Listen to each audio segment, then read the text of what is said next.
మీరు ఇంజనీరింగ్ చేశారా? జాబ్స్ కోసం సెర్చ్ చేస్తున్నారా? 3600 మందికి పైగా స్టూడెంట్స్ కి జాబ్స్ వచ్చేలా చేసిన code Gyan 100 days software course లో జాయిన్ అవ్వండి. మీ కెరియర్ ని బిల్డ్ చేసుకోండి. నమస్కారం అలగిరి రవీంద్రనాథ్ గారు. నమస్తే అండి శ్రీ గారు. సార్, రిలేషన్షిప్ లో భార్య భర్తల మధ్య గొడవ అయినప్పుడు భార్య తన భర్త మీద పోలీస్ స్టేషన్ కు వెళ్లి కేసు ఫైల్ చేయాలి అనుకునేటప్పుడు తెలుసుకోవాల్సిన విషయాలు ఏంటి? దాంతో పాటు ఈ మధ్య కాలంలో మనం చూస్తే చీటికి మాటికి చిన్న చిన్న విషయాలకే రీజన్స్ లేకుండా, ఎవిడెన్స్ లేకుండా భర్తల మీద భార్య కేసు పెట్టడం మనం చూస్తూ ఉన్నాం. ఫాల్స్ అలిగేషన్ వేయడం కూడా మనం చూస్తున్నాం. అంటే ఒక కేసు ఫైల్ చేసేటప్పుడు భార్య తెలుసుకోవాల్సిన విషయాలతో పాటు ఎంత జాగ్రత్తగా ఉండాల్సిన అవసరం ఉంది sir? Very important news Shri garu. ప్రతి ఒక్కరూ తెలుసుకోవాలి. భార్య భర్తల మధ్యలో గొడవలు జరిగేటప్పుడు ఒక భార్య భర్త విషయం తర్వాత మాట్లాడుకుందాం. ఒక ఇంట్లో చిన్న గొడవలు జరిగేటప్పుడు భార్య ఏదైనా పోలీస్ స్టేషన్కి వెళ్ళి భర్త మీద కంప్లైంట్ ఇవ్వాలి అన్న ఉద్దేశం ఉంటే తప్పనిసరిగా ఈ వీడియో చివరి దాకా చూడండి. మీ ఫ్రెండ్స్ కూడా షేర్ చేయండి. కామెంట్ బాక్స్ లో కామెంట్ చేయడం కూడా మర్చిపోదు. చాలా ఇంపార్టెంట్. ఇది మన సోషల్ మీడియాలో ఇప్పటి వరకు ఏ అడ్వకేట్ కూడా చెప్పనటువంటి కొన్ని కొత్త విషయాలు నేను ఇందులో రివీల్ చేస్తాను. మీరు మీ భర్త పైన కంప్లైంట్ చేయాలి, మీ భర్త పైన ఒక కంప్లైంట్ లాడ్జ్ చేయడానికి పోలీస్ స్టేషన్కి వెళ్ళాలనుకుంటే తప్పనిసరిగా తెలుసుకోవాల్సిన కొన్ని ముఖ్య విషయాలు ఉంటాయి. ఎందుకంటే మేము నంబర్ ఆఫ్ కేసెస్ చూస్తూ ఉంటాం. ఎలా ఉంటుంది కేసు యొక్క పరిస్థితులు, ఎలా ఉంటాయి, ఏ రకంగా పోలీసులు ప్రవర్తిస్తారు, ఏ రకంగా కోర్టులు ప్రవర్తిస్తాయి, ఏ రకంగా అడ్వకేట్స్ ప్రవర్తిస్తారని ఎవరు చెప్పరు, అడ్వకేట్స్ కూడా. ఆ విషయాలు ఈరోజు మనం ప్రతి ఒక్క మహిళ కూడా, పెళ్ళైన ప్రతి మహిళ తెలుసుకోవాల్సినటువంటి విషయం ఈ వీడియోలో మనం డిస్కస్ చేద్దాం శ్రీ గారు. ముఖ్యంగా ఒక మాట పెద్దవాళ్ళు ఎప్పుడు చెప్తూ ఉంటారు, సంతోషంలో వాగ్దానం చేయకూడదు, కోపంలో నిర్ణయం తీసుకోకూడదు అని పెద్దవాళ్ళు ఎప్పుడూ చెప్తూ ఉంటారు. ఏదో ఇంట్లో జరగరాని సంఘటనలు జరిగే, భర్త ఏదో ఒక మాట ఉండొచ్చు, లేకపోతే మీ మధ్య గడిచిన కొద్ది రోజులుగా మానసికంగా కావచ్చు, శారీరకంగా కావచ్చు, చిన్న చిన్న తగాదాలు, స్వల్పపాటి తగాదాలు జరిగి ఉండొచ్చు. అంత మాత్రాన ఈ విషయాలు ముందుగా తెలుసుకోవాల్సింది మీ ఇంట్లో పెద్దవారు అంటే అమ్మ నాన్నకో లేకపోతే మేనమామకో చెప్పుకునే సందర్భంలో పరిస్థితులు ఎలా ఉంటాయి నేను మీకు చెప్పే ప్రయత్నం చేస్తాను. ఇక్కడ ఏమవుతారంటే ఈ విషయం ఎప్పుడు చెప్పంగానే ఇమీడియట్గా పెద్దవాళ్ళు గడిచిన కొద్దులుగా నేను చూస్తున్నాను, ఇమీడియట్గా అరే వాళ్ళిద్దరిని కలిసి కూర్చోబెట్టి మాట్లాడుకుందాం అన్నటువంటి సామరస్యం ధోరణిగా వెళ్దాం పద పోలీస్ స్టేషన్లో కంప్లైంట్ చేసేద్దాం, ఇమీడియట్ పిలిపిస్తారు, వాడిని అరెస్ట్ చేసేస్తారు అన్నట్టుగా క్రియేట్ అయిపోద్ది వాతావరణం. ముందుగా మీరు సంశయిస్తారు, సరే ముందుగా పిలిచేదో వార్నింగ్ ఇద్దామన్న ఆలోచన బహుశా మీకు ఉండవచ్చు గాక, కానీ మీరు కోర్టు మెట్లు అడుగు పెడతారు. మీరు కోర్టు మెట్లు అడుగు పెట్టేటప్పుడు మీ చుట్టూ చాలా మంది కనిపిస్తారు. మీ మేనమామలు, మీ అత్తలు, మీ పిన్నమ్మలు, మీ పెద్దమ్మలు, అదేవిధంగా మీ స్నేహితులు, మీ ఫ్రెండ్, వీళ్ళందరూ కూడా పోలీస్ స్టేషన్కి మీకు పెద్ద సపోర్ట్గా వస్తుంది. అక్కడ మీరు కంప్లైంట్ రాస్తున్న సందర్భంలో మీరు ఆశ్చర్యపోతారు. ఏంటంటే నాకింత సపోర్ట్ ఉందా, నాకింత కష్టం వచ్చిందంటే నాకింత సపోర్ట్ ఉంటుందా అని ఫస్ట్ మీరు ఆశ్చర్యపోతారు. వెంటనే మీకు తెలియదు, మీ ఒడలు మర్చిపోతారు, మీ ఆవేశం మర్చిపోయి ఇక మీ భర్త మీద లేనిపోని రాస్తారు. ఇక మీరు పోలీస్ స్టేషన్లో అడుగు పెట్టారు. అడుగు పెట్టగానే ఏం చెప్తుంది, అక్కడ ఉన్న రైటర్ గారు సరేనమ్మ ఒక వైట్ పేపర్ ఇచ్చి కంప్లైంట్ రాసుకొని రామని చెప్తారు. విషయం ఏంటో అడుగుతారు. ఇమీడియట్గా నేను చాలా సందర్భాల్లో చూశాను సిరి గారు, ఈవెన్ పోలీసులు కూడా ఏం జరిగిందని తెలియగానా జరిగిందా అయితే ఈ సెక్షన్ వేసేద్దామా, ఆ సెక్షన్ వేసేద్దామా, పోలీసులు కూడా అగ్నికి ఆజ్యం తోడినట్టుగా మాట్లాడతారు. నేను తప్పుగా భావించవచ్చు లా అండ్ ఆర్డర్ డిపార్ట్మెంట్ వాళ్ళు, నేను చూసినట్టుగా చెప్తాను. ఈవెన్ మా అడ్వకేట్స్ కూడా అలాగే తయారయ్యారు. పొరపాటున అడ్వకేట్ దగ్గరికి వస్తూ కూడా దాన్ని ఎలా సామరస్యపూర్వకంగా కలుపుదాం అన్నటువంటి ఆలోచన మర్చిపోయి అగ్నికి ఆజ్యం పోసినట్టు ఇంకా బలమైన సెక్షన్స్ పెడదామా, వాడిని ఎట్టగా లాగుదాం, రోడ్డు మీద లాగుదాం, నీకు ఎందుకు కావాలి చెప్పు, వాడికి ఇంత మెయింటెనెన్స్ ఇప్పిస్తాం, ఇంత అలిమోని ఇప్పిస్తా అని చెప్పి అడ్వకేట్స్ మాట్లాడడం. అదే మీరు పోలీస్ స్టేషన్కి ఎక్కి పరిస్థితులు అయితే ఇక పోలీసులు మాట్లాడే పరిస్థితులు ఉంటుందంటే నేను చెప్పేటట్టుగా ఉంటుంది. వెంటనే వైట్ పేపర్ ఇస్తారు, టకా టకా టకా రాస్తారు. ఈ రాసేటప్పుడు మీ పక్కన ఉన్నటువంటి ఎవరైతే ఇనిషియేట్ చేస్తారో ఆ వ్యక్తులు కూడా అక్కడ ఇమీడియట్గా మీరు ఆశ్చర్యపోతారు. ఇమీడియట్గా ఫోన్ చేస్తారు, పోలీసులు ఆ వ్యక్తిని పిలిపించే ప్రయత్నం చేస్తారు. ఇక్కడ గుర్తుపెట్టుకోండి, పోలీసులు పిలిపించగా ఆ వ్యక్తి కనిపిస్తే మీ దగ్గర బహుశా మీ మేనమామే అనుకుందాం, లేకపోతే మీ ఫాదర్ అనుకుందాం. ఆ వ్యక్తిని చూడగానే అయ్యో నా అల్లుడే కదా, పెళ్లి చేశాను కదా, కూర్చుని మాట్లాడదాం అన్నటువంటి ధోరణ మర్చిపోతాడు. ఆయన మీకు ఒక పెద్ద ఏదో పాత సినిమాలో అమరీష్ పురిలా కనిపిస్తాడు. ఇప్పుడు అల్లుడు మామూలు విషయంలో కనిపించాడు అల్లుడు, వాడు ఏదో ఈ ఇంటర్నేషనల్ క్రిమినల్గా కనిపిస్తాడు. క్రిమినల్ కనిపించి ఇంకా పోలీసుల ముందర ఏదో కాస్త చిన్న పైరవీలతోటో పెద్ద ఎవరు ఎమ్మెల్యే గారో పెద్ద వ్యక్తితోటి ఏదైనా ఫోన్లు చేయించిన వ్యక్తి పరిస్థితి ఉందనుకోండి, ఆ పరిస్థితి ఇంకా దారుణంగా ఉంటుంది. ఆ వ్యక్తి ఒక అనామకుడిగా వేటుకు వస్తాడు. వచ్చి చూసేసరికి అలా వీళ్ళందరూ కూడా ఈ మంది మార్బలని చూసి ఆయన అక్కడే సగం నీరు గారిపోతాడు. ఆ ఉన్నటువంటి ఉత్సాహం కూడా పోతుంది. ఇక ఈవిడ ఇక మామూలు ఉత్సాహంగా ఉండదు. ఇంత సిచ్యువేషన్ నాకు ఇంత సపోర్ట్. కానీ గుర్తుపెట్టుకోండి, ఏ రోజైతే కంప్లైంట్ ఫామ్ మీద సంతకం పెట్టారో అది మీ డైవోర్స్ మీద పెట్టిన సంతకం గుర్తుపెట్టుకోండి. ఇలాంటి సిచ్యువేషన్ మీ లైఫ్లో వస్తుంది అంటే మీరు మీ మంది మార్బలంతో వెళ్ళి పోలీస్ స్టేషన్లో అడుగుపెట్టి మీరు ఒక కంప్లైంట్ లాడ్జ్ చేశారు అన్న సిచ్యువేషన్ వస్తే గుర్తుపెట్టుకోండి, మీరు డివోర్స్ పేపర్ మీద సంతకం పెట్టడానికి సిద్ధమైపోతేనే మీరు ఆ సిచ్యువేషన్లో సంతకం పెట్టండి. ఎవరో చెప్పారని మీ ఇంట్లో పెద్దవాళ్ళు పిన్నవాళ్ళు లేకపోతే మీ ఇంట్లో ఆడపడుచులో మేనమామలో ఉంటారు కదా రిలేషన్స్, అమ్మాయి తరపున ఉన్న బంధువులు ఎవరైతే ఉసిగొలుపుతారో వీళ్ళందరూ తర్వాత ఒక్కరు కూడా కనబడరు. కొద్ది రోజులు గడుస్తున్న కొద్ది మీ తరపున ఎవ్వరూ కనబడరు. తర్వాత మీరు ఇంటికి వెళ్ళిన తర్వాత పరిస్థితి ఎలా ఉంటుంది? ఇదే ఉత్సాహం కలిపినటువంటి మీ నాన్నగారే మీ తండ్రి గారే ఇంటికి వెళ్ళిన తర్వాత ఇంత కష్టపడి చేశాను ఈ పాడు మొహందానికి ఇలా తయారైంది ఏందో, వాళ్ళు బాగానే ఉన్నారు, ఇటు వాళ్ళు బాగానే ఉన్నారు, ఇంత కష్టపడి నీ లక్షలు ఖర్చు పెట్టి పెళ్లి చేస్తే సమయానికి ఇంటి పట్టం లేకుండా ముగ్గురు సరిగ్గా సంసారం చేయక ఇట్టా తయారైందని చెప్పి ఇదే తండ్రి అనే మాటలు కూడా ఉంటాయి. తల్లి కూడా ఇదే పరిస్థితి ఉంటుంది. ఒక సందర్భంలో తల్లిదండ్రులైనా పోషిస్తారు, పెంచుతారు, కానీ ఇలాంటి సిచ్యువేషన్ ఏ తల్లి ఏదో కోపంలో మాట్లాడుంటారు, కానీ తరువాత ఫేస్ చేయాల్సింది మీరే. గుర్తు పెట్టుకోవాలి, మీరు ఆ సిచ్యువేషన్స్ ఫేస్ చేయాలంటే. సరే ఇక్కడ తాగుతుందా? కాదు. పోలీస్ స్టేషన్ నుంచి ఇక ఫోన్లు వస్తూ ఉంటాయి. పరిచయం 2 రోజులకు వస్తారు. అమ్మ మీ మ్యారేజ్ సర్టిఫికేట్ తీసుకొని రండి, చూపించడానికి తీసుకొస్తారు ఫోను. అమ్మ మీ భర్తకి ఇంకేదైనా కాంటాక్ట్ నెంబర్ ఉందా, ఇవ్వండి అని ఒకసారి ఫోను. ఇంకా ఏమైనా ఎవిడెన్సెస్ ఏమైనా ఉన్నాయా, అది కూడా సబ్మిట్ చేయమని చెప్పి పోలీసులు ప్రతి 2 రోజులకి ఒక రోజుకి మీకు ఫోన్ చేస్తూనే ఉంటారు. మీ మీద లేనిపోయిన జాలి చూపించే ప్రయత్నం చేస్తుంటారు. మీరు ఆ రకంగా పోలీస్ కాల్స్కి అటెండ్ చేయడానికి కూడా సిద్ధపడి ఉండాలి. లేదా పోలీస్ స్టేషన్ మీరు తరచుగా వాళ్ళు కూడా ఫోన్లో ఇస్తామంటే కుదరదు, వాళ్ళకి ఏదో వాట్సాప్లో సెండ్ చేస్తామంటే కుదరదు, పోలీస్ స్టేషన్కి రమ్మంటారు. ఇక్కడ 2 రకాలు గుర్తుండి. మీరు ఒక ఎంప్లాయ్ అనుకోండి, మీరే కానీ జాబ్ చేస్తున్న అమ్మాయి అయితే పరిస్థితి ఇంకా దారుణం. మీకు ఆఫీస్కి వెళ్ళిన తర్వాత మీకు సగం ఆఫీస్లో స్ట్రెస్ ఉంటుంది, మీ పనిచేస్తున్న వర్క్ ప్లేస్లో మీకు స్ట్రెస్ ఉంటుంది, అక్కడ మీకు టార్గెట్స్ ఉంటాయి, అవి రీచ్ అవుతూ ఉండాలి. లేదా అవి రీచ్ అవుతుంటే ఈ కాల్స్ వస్తుంటాయి.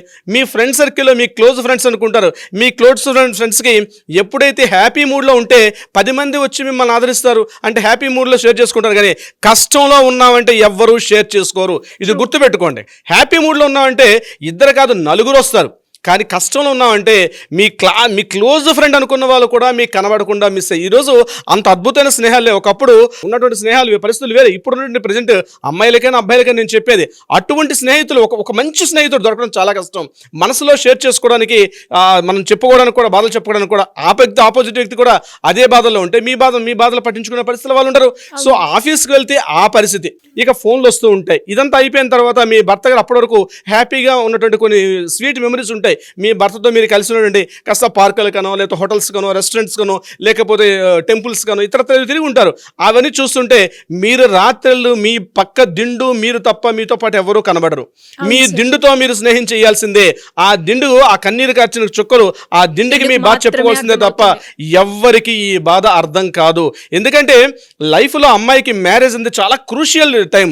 ఒకసారి లైఫ్ జర్నీ చేసుకున్నారు, మీరు శారీరకంగా మానసికంగా ఆయనకి బాగా దగ్గరైన తర్వాత మీ మొర వినడానికి ఎవరూ లేకపోతే రాత్రులు మీ దిండే మీ ఫ్రెండ్ అవుతుంది తప్పించి ఇంకెవరూ మీకు ఉండరు.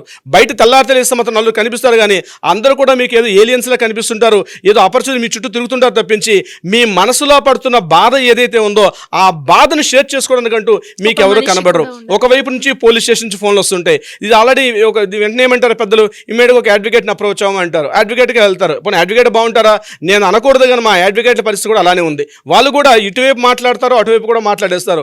ఈ రకం వాళ్ళ నుంచి ఫోన్లు వస్తుంటాయి. వాళ్ళకి ఫీజులు చెల్లించుకోవాలి, వాటికి కూడా మీరు సిద్ధపడాలి. అడ్వకేట్స్కి ఫీజులు చెల్లించాలి, పోలీస్ స్టేషన్ చుట్టూ తిరగాలి, మీ ఆఫీస్లో ఉన్నటువంటి విషయాలు. ఇక్కడ నేను భయపెట్టే ఉద్దేశం నాది కాదు సిరిగారు, కానీ ఏంటంటే రియాలిటీ నేను మాట్లాడుతున్నాను. నిజంగా సిచ్యువేషన్ జరిగింది, నిజంగా మీరు గృహింస బాధపడుతున్నారు, నిజంగా శారీరకంగా ఒక శాడిస్ట్ భర్త మిమ్మల్ని బాధ పెడుతున్నాడు, తప్పనిసరిగా వెళ్ళండి. కానీ ఒక మంచి అడ్వకేట్ని చూసుకోండి. కౌన్సిలింగ్కి వెళ్ళే ప్రయత్నం చాలా చాలా ఇంపార్టెంట్.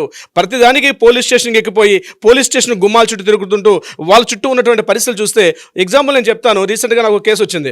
ఎంతో ఉత్సాహంగా వాళ్ళ మేనమామ వచ్చాడు, ఈ కేసు పెట్టాడు. ఆ అమ్మాయి నువ్వు ఉండమ్మా, అబ్బాయి వస్తూ కూడా అబ్బాయిని చాలా సీరియస్గా తిడుతూ చాలా ఉత్సాహంగా మాట్లాడు. 2 రోజుల తర్వాత ఆ మేనమామ కూడా పోలీస్ స్టేషన్ అంటే నాకు వేరే పడుందమ్మా, నేను రాలేకపోతున్నాను చెప్పి ఈ అమ్మాయిని ఒంటరిగా పంపించడం జరిగింది. ఈ అమ్మాయి పోలీస్ స్టేషన్కి వెళ్ళడం రావడం 10 సార్లు పోలీస్ స్టేషన్కి వెళ్ళి వస్తుంటే ఎంత మానసికంగా స్థైర్యాన్ని కోల్పోతారో. ఒక సగటు మహిళ, చిన్నపాటి మధ్యతరగతి మహిళని చెప్తున్నాను, ఎంత మానసిక స్థైర్యాన్ని కోల్పోవాలి. ఆయన ఊరికే ఫోన్ చేస్తూ ఉంటారు. అంటే ఊరికంటే వేరే ఉద్దేశం కాదు, ఏదో ఎవిడెన్స్ల కోసం చెప్పి అమ్మ ఈ విషయం వచ్చింది, కంప్లైంట్కి వచ్చాం, ఇగో ఎఫ్ఐఆర్ నమోదు చేసాం, ఎఫ్ఐఆర్ అవుతుంది, ఎఫ్ఐఆర్ అయిన తర్వాత మళ్ళీ ఛార్జ్ షీట్ ఫైల్ చేయాలి, ఛార్జ్ షీట్ ఫైల్ చేయండి, మళ్ళీ అక్కడ ప్రెజెన్స్ ఇవ్వాలి, ఈ 2 అయిన తర్వాత దగ్గర ఉన్న కోర్టుకు, ఫ్యామిలీ కోర్టుకు దానికి రిఫరెన్స్ ఇస్తారు, కోర్టుకు వెళ్ళాలి. ఇది తిరుగుతూ ఉండాలి. ఇదంతా ప్రాసెస్. అయితే పోనీ మీరు 498 పెట్టినంత మాత్రాన ఆయన ఏమైనా అరెస్ట్ చేస్తారా? అరెస్ట్ చేయరు. ఎందుకంటే ఆయనకి ఆల్రెడీ బెయిల్, ఎందుకంటే 3 years బిలో ఉన్నదే కాబట్టి ఆ తాత్కాలికంగా ఉంటే ఆ టెంపర్మెంట్ తప్ప ఆయన మీద తీసుకెళ్ళి ఆయనకి ఏదో ఇంటర్నేషనల్ ఉగ్రవాదులా తీసుకుపోయి జైలు అయితే పడేరు కదా. ఒకవేళ అంత కంప్లీట్గా క్లియరెన్స్ అయితే ఆయనకి తీసుకుపోయి ఏదో ఉంటుంది. అది రేరెస్ట్ రేర్ కేసుల్లో.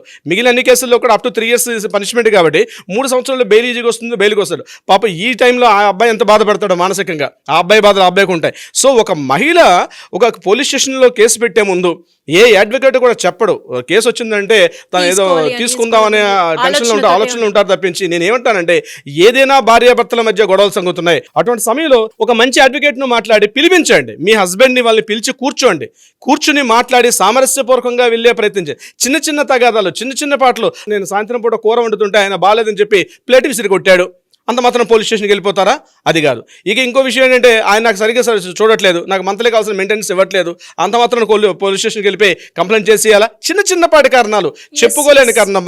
రాత్రిపూట మంచం మీద సరైన విధంగా నాకు ఆయన సపోర్ట్ చేయట్లేదు, నేనేం మాట్లాడుతుంటే ఆయన ఫోన్ పట్టుకుని కూర్చొని రాత్రి 12-1 గంట దాకా ఆయన ఫోన్లో మాట్లాడుతున్నాడు, పొద్దున 7 గంటలు లేచి ఆఫీస్కి వెళ్ళిపోతున్నాడు, రాత్రులు కూడా నన్ను పట్టించుకోవట్లేదు, మనసు నాతో మాట్లాడలేదు, నేను మానసికంగా ఏకాంతంగా ఉండిపోతున్నాను, నా మనసులో బాగా చెప్పుకోలేకపోతున్నాను, ఇట్లాంటి భర్త నాకు వద్దు. ఈ గ్యాప్లోనే వేరే ఇంకో XYZ ఎంటర్ అవుతాడు. వాడు ఎంటర్ ఏం చేస్తాడు? మీ ఇద్దరి మధ్య వాడు ఒక అడ్డుగోళ్ళ వాళ్ళని విడిచిపెట్టేసి నేను నీ లైఫ్లోకి వస్తానంటాడు. ఎప్పుడైతే వాటర్ రేపలో పడింది ఈ అమ్మాయి కూడా, ఉన్నటువంటి ఎగ్జిస్టింగ్ ఉన్నటువంటి ఈ భర్తను కూడా, అంటే కాళ్ళ దగ్గర ఉన్నటువంటి వ్యక్తిని కూడా కాళ్ళతో తన్నుకునే పరిస్థితి వస్తుంది. వాడేదో కాస్త ఇనిషియేట్ చేస్తాడు, ఇమీడియట్గా వద్దు నీ భర్తతో ఉండలేదు, నా దగ్గర నేను అద్భుతాలు చూపిస్తానంటాడు. ఈ వ్యామోహంలో పడుతుంది ఆ తల్లి. ఇమీడియట్గా ఒకరికొకరు గ్యాప్ పెరుగుతుంది. ఆ గ్యాప్తో ఈ భర్త కోసం కంప్లైంట్ చేయడం. అంటే పోలీస్ స్టేషన్లో కంప్లైంట్ చేయడానికి వెళ్ళే ముందు ఇన్ని రకాలుగా ఆలోచించుకుంటేనే తప్ప పోలీస్ స్టేషన్ గుమ్మాలు ఎక్కకండి. ఎక్కారండి, ఇందాక నేను స్టార్టింగ్లో చెప్పినాడు, ఒకసారి కంప్లైంట్ పేపర్ మీద సంతకం పెట్టారు అంటే ఇది గుర్తుపెట్టుకోండి, అది మీ డివోర్స్ పేపర్ మీద సంతకం పెట్టడానికి ప్రిపేరెంట్గా ఉండిపోండి. మీ లైఫ్ మీది, మీ చేతుల్లో ఉంది. వీళ్ళందరూ కూడా మీకు ముందు రోజు కనిపిస్తారు, కానీ చివరికి వచ్చేసరికల్లా మీరు తప్ప మీతో ఎవ్వరూ నిలబడరు. కంట్రోల్లో ఉండండి. గుర్తుపెట్టుకొని మీరు ఆ రకంగా ఓకే అయితేనే మీరు పోలీస్ స్టేషన్ గుమ్మాలెక్కే ప్రయత్నం చేయండి డియర్ ఫ్రెండ్స్. ట్రూ సార్, మీరు చెప్పింది చాలా హార్ష్ రియాలిటీ అని చెప్పొచ్చు. అంటే కొంచెం చేదుగా ఉన్నా, వినడానికి చాలా కష్టంగా ఉన్నా, బట్ రియాలిటీలో చూస్తే ఇలాంటి ఎక్స్పీరియన్సే నాకు తెలిసి ఎవరైతే ఈ వీడియో చూస్తూ ఉంటారో, అంటే పర్సనల్గా ఇలాంటి సిచ్యువేషన్ ఎక్స్పీరియన్స్ అయిన వాళ్ళకి ఈ వీడియో బాగా కనెక్ట్ అవుతూ ఉంటుంది. అండ్ దాంతోపాటు మీరు అన్నారు ఈ మధ్య కాలంలో మనం చూస్తే నాకు చీర కొనియలేదని, నేను బాగున్నాను అనే కాంప్లిమెంట్ ఇవ్వలేదని, ఇలాంటి చిన్న చిన్న విషయాలకే పోలీస్ కేసు వరకు వెళ్ళిన సందర్భాలు మనం ఎన్నో చూడడం జరిగింది. నిజంగానే ఇలాంటి ఇష్యూస్ ఉన్నప్పుడు నేను నిజంగానే ముందుకెళ్ళాలా, లేదంటే నా ఫ్యామిలీ ఇప్పటి వరకే సపోర్ట్ ఉంది, తర్వాత నేను ఒక్కదాన్నే మిగిలిపోతానేమో అన్నది ఈ వీడియో కంప్లీట్గా 1-2 సార్లు చూసి ఆ తర్వాత ఎవరైనా కూడా ఆడపిల్ల కేసు ఫైల్ చేయాలి అన్నప్పుడు మాత్రం చాలా ఉపయోగపడుతుంది. Great information sir. అండ్ మరి ఎవరికైనా కూడా ఇలాంటి సందర్భాల్లో నేను ముందుకెళ్ళాలా, లేదంటే ఆగాల, లేదంటే ఇప్పుడు నాకు కౌన్సిలింగ్ అవసరం అంటారా, దీని పరంగా నాకు ఎలా వెళ్ళాలో నాకు అర్థం కావట్లేదు సార్, నేను ఇలాంటి డైలమాలోనే ఉన్నాను, నాకు మీ గైడెన్స్ కావాలి అనుకున్న ప్రతి ఆడపిల్లే కావచ్చు, లేదంటే లీగల్ పరంగా ఎవరికైనా కూడా ఎలాంటి ఇష్యూస్ ఉన్నా కూడా వెళ్ళాలి అనుకునేటప్పుడు మీ గైడెన్స్ కావాలి అంటే ఎలా ఉంటుంది? తప్పనిసరిగా శ్రీ గారు, సుప్రీంకోర్టు కూడా చాలా సందర్భాల్లో చెప్పింది, ఈ వచ్చిన 498 కేసుల్లో 85% అంతే కూడా చాలా వరకు చిన్న చిన్న మైల్డ్ కాజెస్ అని చెప్పడం కూడా సుప్రీంకోర్టు చాలా విషయాల్లో కూడా చెప్పడం జరిగింది. సో ఫ్రెండ్స్ గుర్తుపెట్టుకోండి, దీనికి సంబంధించి ఏదైనా సలహా సంప్రదింపులు కావాలంటే కింద స్క్రోల్ అవుతున్న నెంబర్ని కాంటాక్ట్ చేయండి, లేదా అట్లీస్ట్ వాట్సాప్ చేయండి. మీకు ఒక సలహా సంప్రదింపులు ఇచ్చే ప్రయత్నం చేస్తారు. అదీ కాకుండా అవసరమైతే మీకు కౌన్సిలింగ్ ఇచ్చే ప్రయత్నం కూడా చేస్తారు. న్యాయపరంగా ఏదైనా పరిష్కారం కావాలంటే కూడా ఆ దిశగా కూడా ప్రయత్నం చేస్తారు. తప్పనిసరిగా మన లీగల్ టీం మీతో పాటు కూడా ఉంటుంది. బట్ గుర్తుపెట్టుకోండి, prior appointment is the most important. Siri garu, డెఫినెట్గా sir. Thank you so much. Thank you so much అండి. సుమన్ టీవీలో మీ పర్సనల్ అండ్ బిజినెస్ ప్రమోషన్స్ కోసం కింది నెంబర్కి కాంటాక్ట్ చేయండి.